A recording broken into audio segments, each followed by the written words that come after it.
Toy, para saan yan? Bakit ka nagsisindi ng kandila dito? Para sa namatay na lola ni Teacher Lane. Nagtitikay kasi siya ng kanila dito.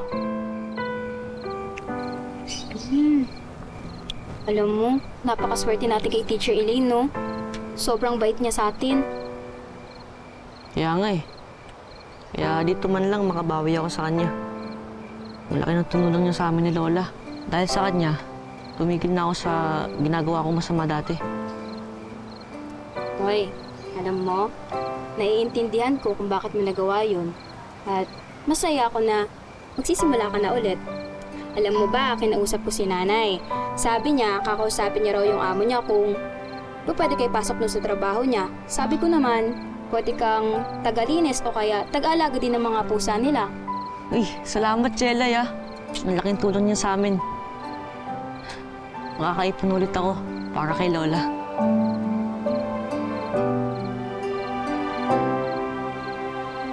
Hoy, Toy! Ano to? Ba't di ka nare-reply? Di mo na ako kikibuin? Berta, pasensya ka na ah.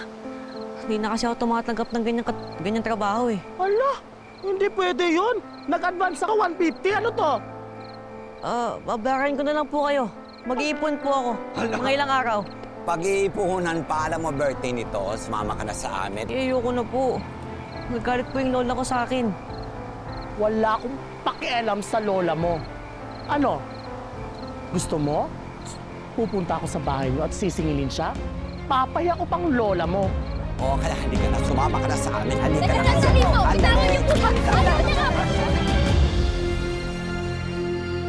May dala po akong pansit para sa inyo po ni Totoy. Oh, maraming salamat, Teacher Elaine. Nagpapasalamat din ako dahil ikaw yung sumagot ng baon ni Totoy nung habang nasa ospital ako. Malaking bagay po yun. Salamat po. Katulad din po ako ni Totoy. Naging malapit din po ako sa lola ko nung nabubuhay pa po siya. Kaya naintindihan ko po kung saan nanggagaling si Totoy. At gusto ko po makabangon muli siya.